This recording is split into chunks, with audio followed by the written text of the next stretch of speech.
이기는 것은 좋은 것입니다. 져서 좋은 일 별로 없습니다. 대개 스포츠를 보면서 승리할 때 좋아들 합니다. 자기가 응원하는 프로야구팀, 프로축구팀, 프로농구팀 그럴 수 있겠죠. 근데 아마도 스포츠를 보던 중에 가장 기뻤던 순간이 언제냐, 그리고 우리가 공통적으로 그렇게 느꼈던 순간이 언제일까 생각한다면 아마도 2002년 이 한일 월드컵에서 우리나라가 4강까지 올라갈 때 강팀들을 계속해서 이기면서 4강까지 올랐던 아마 그때가 아니었을까 생각합니다. 사람은 누구나 승리의 소식을 듣길 원합니다. 지는 것 좋아하는 사람은 없습니다. 우리 그리스도인들도 마찬가지입니다. 주님의 자녀라 칭함을 받은 후에도 옛사람은 끊임없이 우리를 유혹하고 넘어뜨리려고 합니다. 끝날 것 같지 않은 영적 싸움, 아무리 벗어나려 발버둥쳐도 계속 실패하고 마는 옛 습관들 속에 우리는 살아갑니다. 우리가 우리의 습관들, 은밀한 죄, 영적 요새를 치고서 잘 맞서 싸우고 있는가? 그 승리의 열쇠는 이 싸움에 얼마나 우리가 전념하느냐, 이러한 차원의 문제가 아니고 사실은 우리가 하나님께 얼마나 내어 맡기느냐 하는 데 있다라는 글을 읽은 적이 있습니다. 그러므로 우리는 승리할 수 있는 열쇠를 얻게 됩니다. 우리가 고난 가운데 승리로 바뀌는 것, 모든 것들의 결론은 우리가 이긴다는 것입니다. 왜냐하면 십자가 그곳에서 부활하신 예수께서 계시기 때문입니다. 이런 책을 또 읽은 적이 있습니다. 가장 빠르고 가장 똑똑하고 가장 총명하고 가장 부유한 사람에게 큰 승리는 오지 않는다. 큰 승리는 넘어질 때마다 일어나는 사람에게 오는 것이다. 여러분, 그러므로 우리가 승리를 한다는 것은 모든 환경과 조건, 이런 것들이 다 잘 갖춰진 가운데 얻는 것이 아니고 사실은 우리를 실패하게 만들 수밖에 없는 일들 중에서 우리가 그 실패를 딛고 일어서는 사람만이 큰 승리를 얻게 되시는 줄 믿으시길 바랍니다. 예수님의 부활은 죄로 인해 죽을 수밖에 없었던 우리에게 영원한 생명, 즉 영생을 약속하는 증표가 되셨습니다. 그리스도인으로서 새로운 삶, 그리고 육신의 죽음을 넘어선 영생, 그것은 예수님의 십자가 죽음과 부활을 통한 우리를 향한 하나님의 놀라운 은혜고 사랑임을 우리가 알게 됩니다. 예수님께서 아무리 내 죄값을 치르기 위해 십자가에 죽으셨다 할지라도 그것으로 모든 것이 끝나버렸다면 그 구원은 고작해야 이 땅에서의 구원에 불과할 것이고 이 땅에서의 깨달음에 불과할 것입니다. 그러나 주님께서 영원히 부활하심으로 죽음의 문제 또한 간단히 해결되었습니다. 부활하신 예수 그리스도 안에서 영원한 생명, 영원한 구원을 얻을 수 있기 때문입니다. 세상에 많은 위인이 있고 성자가 있습니다. 그러나 그들은 누구도 죽었다가 다시 부활한 영생을 경험한 사람이 없습니다. 오직 예수 그리스도만이 그 부활의 첫 열매가 되셨고 그분을 믿는 우리가 부활의 열매가 되는 줄 믿으시길 바랍니다. 오늘 아침은 인간들의 역사에 있어서 얼마나 기쁘고 소중한 날입니까? 바로 신기원을 이룬 기쁜 환희의 날입니다. 예수 그리스도께서 죽음을 이기시고 다시 사신 날이기 때문입니다. 죽음으로 모든 끝이라고 믿었던 우리의 숙명적 한계가 끝장나고 새로운 생명, 부활의 삶이 그 문을 활짝 열어 제친 날이기 때문입니다. 부활이라는 것은 엄밀히 말해 인간의 경험 밖에 있고 인간의 영역 밖에 있는 단어입니다. 인간이 죽었다가 다시 사는 것은 불가능합니다. 얼마 전 한 영국의 프로축구 선수가 경기 도중 쓰러졌다가 1시간이 넘도록 심장이 정상적으로 박동하지 않다 다시 살아난 일이 있습니다. 그리고 어떤 사람들은 그보다 더 오랜 동안 숨이 끊어졌다가 살아오기도 하고 또 어떤 사람들은 식물인간의 상태에서 맨날 심지어는 몇 년을 버티다가 다시 살아나는 경우도 있습니다. 그러나 그것은 부활과는 전혀 다른 문제입니다. 그것은 잠시 인간의 그 장기 중에 일부가 기능을 못하다가 산 것이지 완벽하게 죽었다가 무덤에 들어갔다가 살아난 그런 일은 아니기 때문입니다. 우리가 보통 사람이 죽으면 3일장을 치릅니다. 그리고 입관이라는 걸 합니다. 왜냐하면 죽었어도 입관을 하기까지는 24시간을 대개 기다리는 것이 풍습입니다. 왜냐하면 그가 정말 죽었는지 확인하기 위해서이고 3일장을 한다는 것은 또 그 가운데에도 어떤 일이 발생할지 모르기 때문입니다. 그런데 예수님은 그 3일 후에 비로소 부활하셔서 그분이 완벽하게 죽으셨다가 완벽하게 살아나셨다는 것을 우리에게 보여주는 것입니다. 2008년 5월 25일 신비한 TV 서프라이즈라는 프로그램이 있었습니다. 근데 냉동 인간 부활이라는 내용이 있었습니다. 그 내용은 이런 것이었습니다. 1845년 북극 탐험 시 사망해서 얼음 무덤 속에 묻혀있던 영국 선원이 완벽하게 보존된 시체가 무려 153년 후에 과학자들에 의해 부활되었다는 것이 이 프로의 핵심 내용입니다. 이 사건의 주인공이었던 존 토링턴은 1845년 북극 탐험 중 낙중독으로 사망한 영국 선원인데 얼음 무덤 속에 묻혀있던 그의 시체가 1983년 우연히 발견됐습니다. 자, 한번 그림을 보십시오. 당시 시체가 너무 완벽하게 보존되어 있었습니다. 바로 저러한 상태였답니다. 그래서 과학자들이 호기심을 갖고 피부 조직 샘플을 채취한 후 조심스럽게 다시 매장하려고 했습니다. 그런데 1998년 독일 리히터 박사가 이끄는 의사들이 비밀리에 그의 시체를 무덤에서 꺼냈습니다. 그리고 독일로 운송한 후 그를 부활시켰다고 말하면서 토링턴이 서 있는 모습의 사진까지 제시했습니다. 다음 사진, 저런 모습입니다.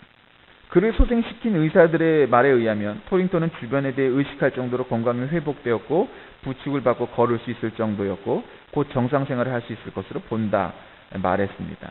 물론 이것이 정말 진짜의 이야기일까, 정말 죽었다가 살아났을까, 완벽하게 믿을 수 없는 일입니다. 특별히 그 방송국이 공정보도를 위해서 요즘 또 파업을 하고 있다는데 소비자의 볼 권리에 대해서는 별로 생각하지 않고 별 대책도 없이 또 하는 그런 방송국이어서 그다지 신뢰가 가지 않지만 잠시 살아났다 하는 정도까지야 그럴 수도 있겠죠. 어쨌거나 이러한 방송은 있었습니다. 거짓말이다, 못 믿겠다, 그럴 수 있습니다. 근데 오늘 본문의 무덤을 찾았던 여인들은 바로 그랬습니다. 누가 돌문 앞에 놓인 돌을 치워줄 것인가? 왜냐하면 옛날에는 이 팔레스틴 지방에서 장례를 치를 때 무덤을 동굴에다가 모십니다. 자연 동굴이면 좋고 아니어도 인공적으로 그 동굴을 까냅니다. 그런데 이 팔레스틴, 이스라엘 지방의 이 돌들은 석회 동굴이 많기 때문에 우리가 생각하는 것처럼 그렇게 힘들게 동굴을 파지 않아도 됩니다. 그리고 그 돌문을 만드는데 어떻게 만드냐면 동그랗게 이렇게 바퀴처럼 만들어서 굴려서 그 동굴문을 막는 것이 일반적인 일입니다. 그렇게 시신을 안치하고 커다란 돌로 만들어 놓는데 이것은 좀 부자인 사람들, 여유가 있는 사람들이 하던 방식입니다. 그럼 우리 예수님도 그렇게 돈이 많았나? 그것이 아니고 원래 이 무덤의 주인은 여러분도 알다시피 아리마대 요셉이라는 부자가 자기의 무덤으로 쓰려고 준비했던 것이기 때문에 글이 쓸 수 있었던 것입니다. 그렇게 죽은 예수 그리스도를 만나려고 한번 그 무덤을 확인해 보려고 여인들이 지금 가는 겁니다. 그런데 볼 수 없었던 것입니다. 왜냐하면 예수님께서 살아나셨기 때문입니다. 레오 톨스토이가 지은 이반 일리치의 죽음이라는 단편 소설이 있습니다. 이반 일리치라는 이 사나이가 유명한 판사였는데 아주 예의 바르고 젠틀하고 친절한 그런 신사였습니다. 그는 양가 출신의 상냥하고 어여쁜 교수와 만나 결혼을 합니다. 처음엔 행복했지만 시간이 가면서 부부관계도 시들해지고 서로 간에 섭섭함만 쌓여갑니다. 이반은 연봉 5,000루블을 받는 관직에 진출하는 꿈을 꾸었고 이룹니다. 그러다 불치의 병에 걸리고 이반이 죽었을 때 그의 동료들이 문상을 옵니다. 그들은 겉으로는 침통한 표정을 지었습니다마는 속으로는 다들 웃고 있었습니다. 그들은 이반의 죽음으로 생긴 그 자리에 대한 승진, 그리고 그 승진에 따른 연봉 상승에 대한 기대로 설레었기 때문입니다. 친한 동료의 죽음이 사람들에게는 오히려 슬픔보다 기쁨과 기대감을 불러일으키게 만드는 것, 이게 인간입니다. 내 죽음에 대해서는 민감할 수 있지만 혹 내 주위의 사람이 죽어갈 때 내가 그 자리를 차지할 수 있다면 오히려 그 죽음을 기뻐할 수도 있고 슬퍼한 척 할 수밖에 없는 것입니다. 요즘 죽음에 대해서 하나의 학문으로 발전해가는 경향이 있는데 소위 죽음학이라고 부릅니다. 타나톨러지라고 부르는데 이 단어는 죽음을 의미하는 타나토스라는 헬라어와 학문을 의미하는 올러지가 합쳐서 생긴 말입니다. 죽음학은 20세기 초에 생긴 신분야이지만 사실 인간이 존재하면서 시작된 최초의 학문이라고 해도 과언이 아닙니다. 세상의 많은 철학, 종교, 과학들이 사실은 인간의 생사화복, 특별히 생과 사에 관하여서 의문을 갖고 그 문제를 해결하려고 노력했던 것들이 바로 그 학문들의 기본적인 출발이기 때문입니다.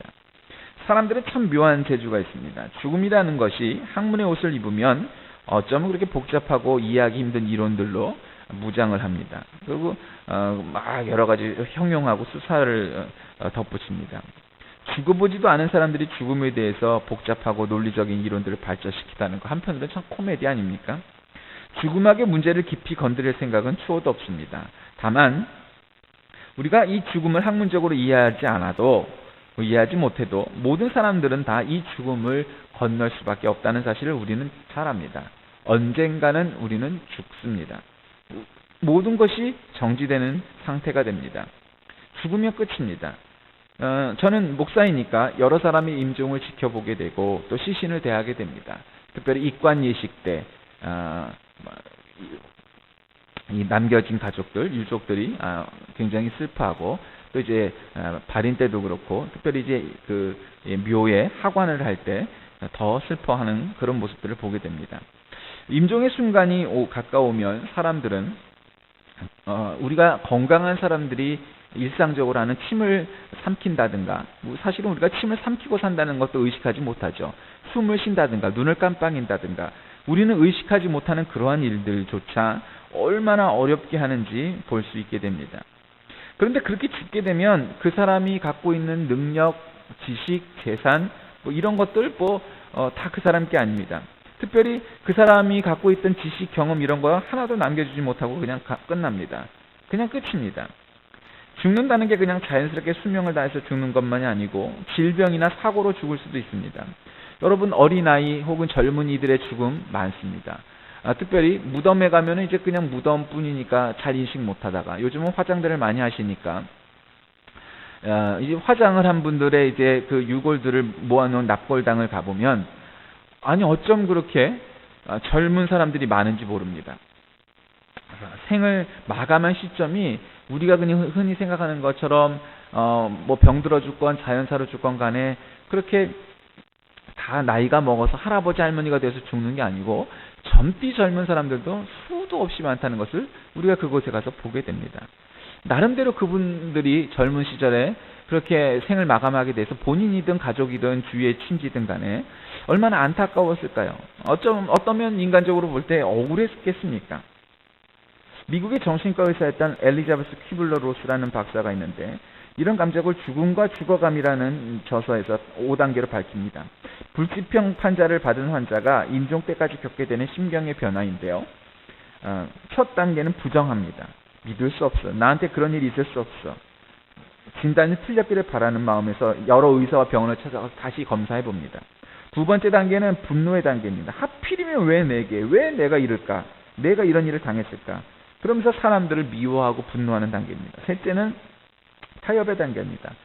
야, 이제 그러니 내가 죽음의 단계를 어떻게 맞이할까? 넷째는 우울의 단계입니다.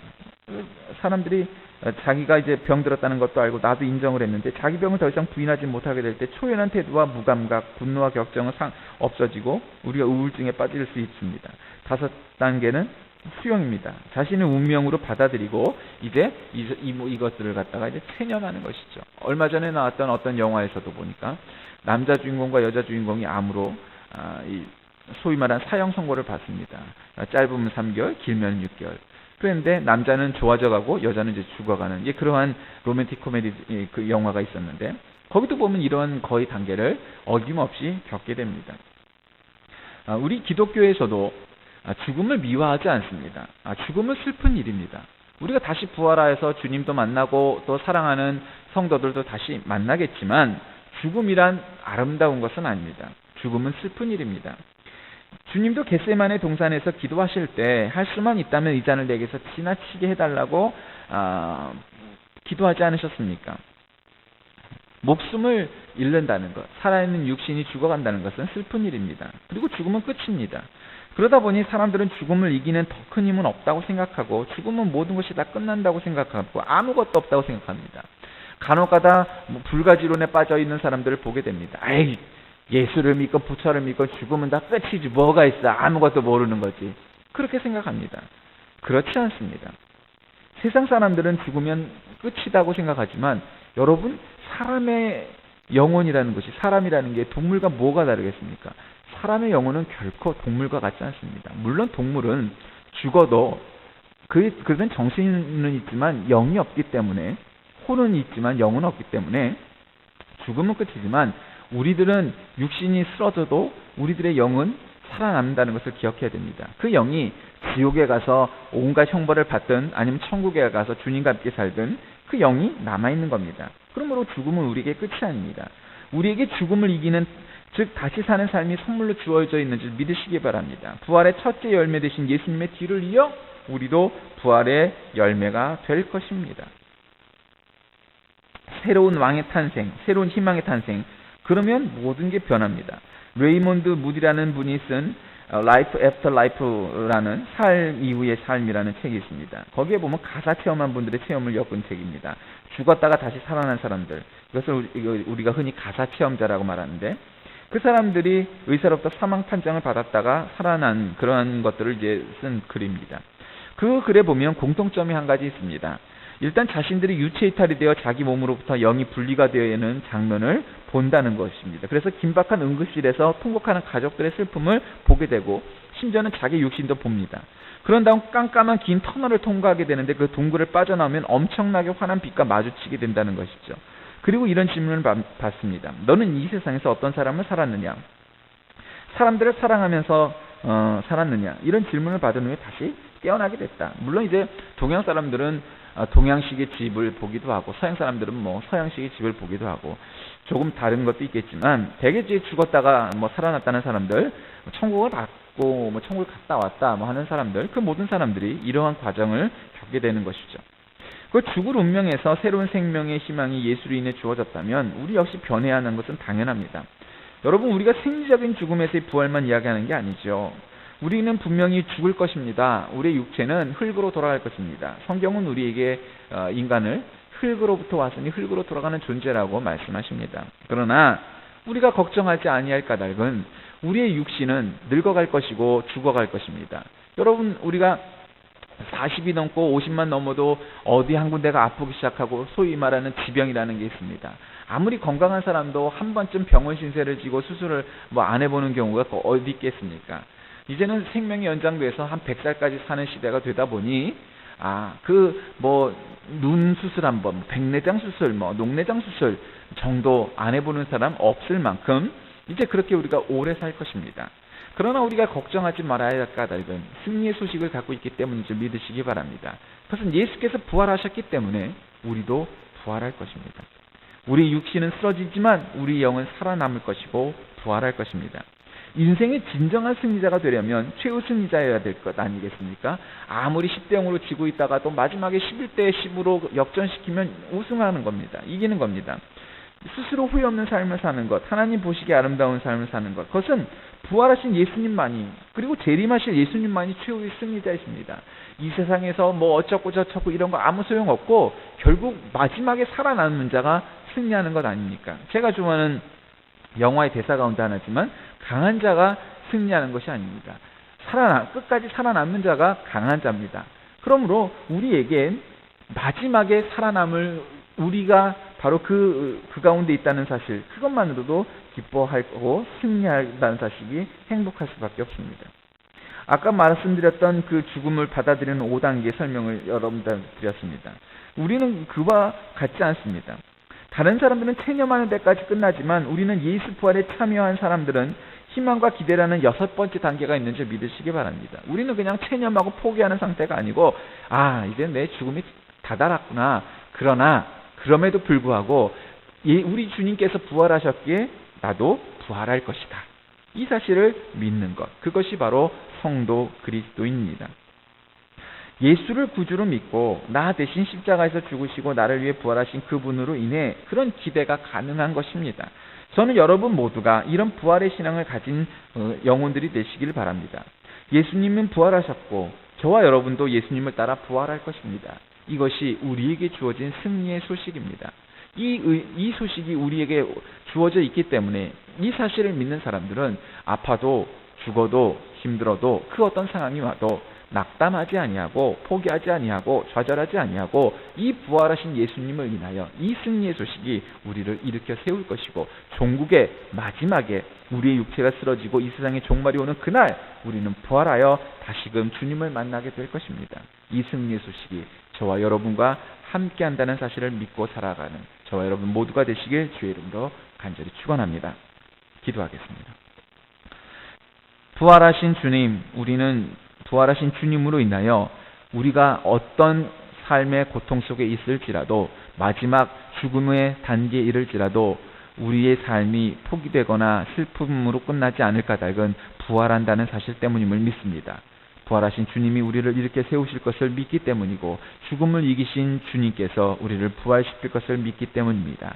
이 믿음이 우리를 어떠한 순간에도 포기하지 않고 그 승리의 소식을 향하여 뛰어가는 선수가 되게 하여 주옵소서.